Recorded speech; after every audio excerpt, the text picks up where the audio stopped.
our job is not to make our kid happy. That is so important and so countercultural. Why is our job not to make our kids happy?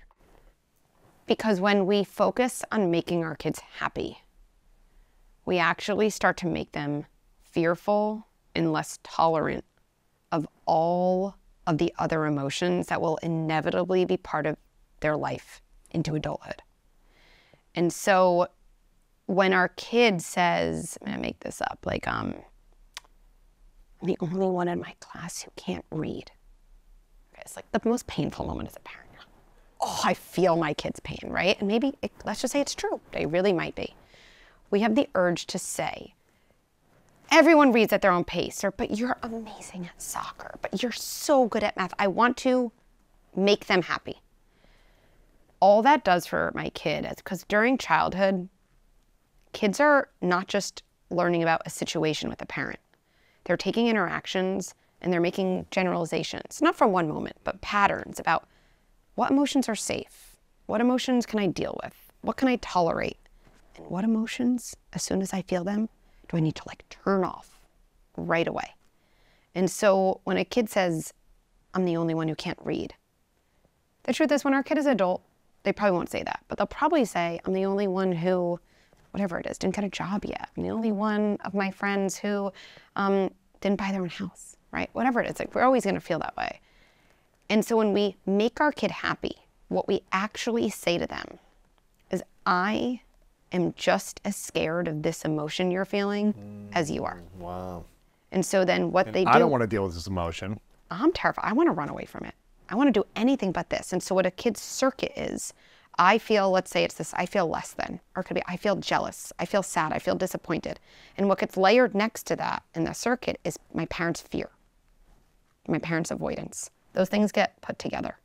The irony is, when you make happiness a goal of childhood, you actually set a kid up for an adulthood of anxiety because they have a range of emotions that they've encoded as wrong and fearful. And to me, anxiety actually isn't a feeling, it's the experience of wanting to run away from a feeling. And if avoiding it, yeah. It is, and you can't really run away from a feeling inside your body. That's what anxiety is. You're like, wait, this is not gonna win. And so to me, the idea of we wanna help kids become resilient. Resilience over happiness. And resilience comes from being able to tolerate and sit with the widest range of emotions, not constrict ourselves. I interviewed a brain surgeon on here who's also a neuroscientist, a PhD in neuroscience, but also had done 1,000 brain surgeries. And I said, what's the #1 skill you wish every human being could learn to be better humans? And he said, emotional regulation. Like from doing 1,000 brain surgeries and studying neuroscience, the mind, he was like, emotional regulation will support us in being healthier, happier human beings.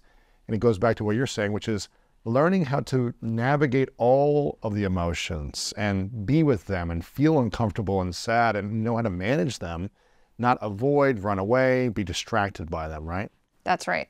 Because like when I always joke, when I was in private practice, I saw a lot of, 20-year-olds, 30-year-olds, 40-year-olds, and not one of them came to my practice saying, Dr. Becky, like I had the best parents, and those emotions other people feel, like jealous and sad and like those hard things, I got rid of them. My parents got rid of them. I've never felt them again. Like that obviously has never happened. But what happened over and over, even though no one said it, but their stories and behavior really exemplified it, was I am now 23, I'm now 45, and I'm literally no better able to regulate frustration and disappointment and sadness than I was when I was a toddler. Wow. But the stakes are higher. Way higher as an adult. Way higher. So emotion regulation, that is the goal of childhood. I mean, that's the goal of adulthood too, by the way, right? It's still the goal. We're all working on it. You've been called like the millennial parenting whisperer, is that right? I think Time Magazine wrote that once. Time Magazine called you the millennial parenting whisperer. I've had Cesar Millan, who's the dog whisperer, on, and people come in to say, hey, how do you fix my dog? And he fixes humans, essentially. He teaches humans how to lead themselves better. And it sounds like parents come to you and say, how do I fix my kid?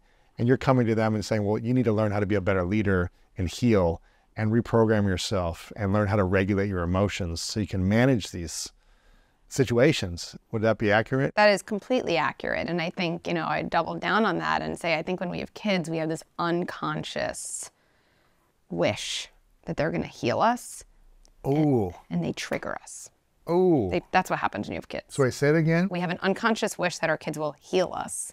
And in reality, our kids trigger us. Why do we think our kids will heal us? Because I think in general, we all have the wish that something in the external world, something we can gaze out at, will finally give us the comfort and the sense of safety and security that we've always been yearning for. And part of adulthood, I think, involves learning to gaze in, not from a place of it's my fault, but from a place of actually like I have the power, and it's hard, but I have the power to do that myself. Wow.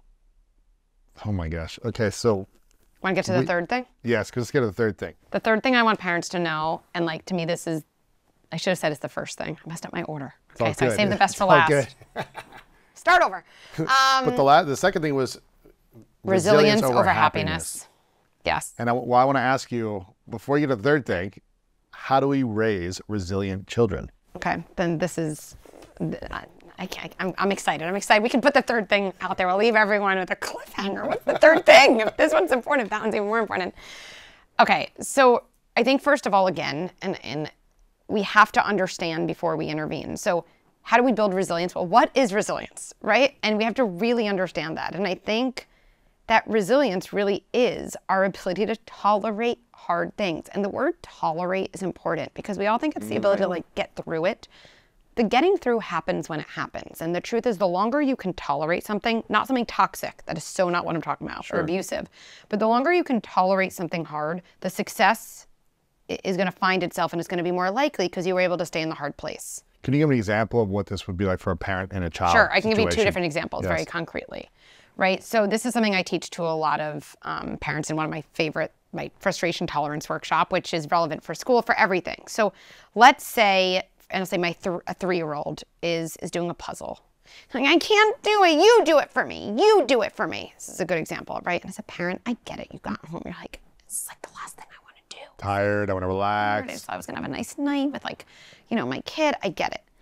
But I'm really driven by impact. And so like, I actually get this like sick joy when my kid is on the verge of a meltdown. Really? Yes, especially when I've been working a lot. Cause I'm like, if I'm gonna spend 20 minutes with my kid, like I'm gonna make it count. And like, it's nice if I'm there for a pleasant 20 minutes, of course, but if I wanna have impact, I like literally can picture my impact on him. So you're like hoping when you come home that you're having a breakdown and a temper tantrum, and you're like, because that's when there's gonna be a big breakthrough, right? But in a way, I think that's a really important reframe. It's like, especially if you're a parent who travels a lot or you're not around a lot, to be like, wait, like I can have impact. It's not easy. It's certainly not convenient. That's the one word parents need to know. Fun. Having kids is not fun or convenient in most situations. It's not at all. And this is like it's like your Super Bowl right now. Like this is your opportunity, wow. You know, because my kid and how I respond to the puzzle is not gonna remember anything about the puzzle. Their body, not from that one time, but from patterns. Their nervous system is going to be developing expectations around what can I do when things get hard? What can I get away with, right? Or yeah, and what should I expect? What is my self-talk? A parent's words become a child's self-talk. A parent's words become a child's self-talk. Wow. Yes. So what your parents say to you over and over again is what you say to yourself. Especially when paired with an emotional situation. So when I'm frustrated, did I have someone come? And I always say like frustration is now like super bright. Do I expect someone to come and turn off the light? No frustration. Or do I expect someone to come and like by the way they're present with me, they dim the light. So it's just not so blinding. Not so intense. Emotion regulation. Interesting. Like that's the best it gets. There are drugs that will do that better for you, but they have, you know, that's not what we recommend for people long term. Like when we're talking about true emotion regulation, we're talking about a dimmer because it's impossible to deal with something when it's a 10 out of 10. Even 9 out of 10 is really hard. Once you get to an 8 or a 7, it's not pleasant, it's not convenient, but you start to be able to tolerate it. And from there you can, you know, get maybe to a 6 or a 5. That's the goal for our kids.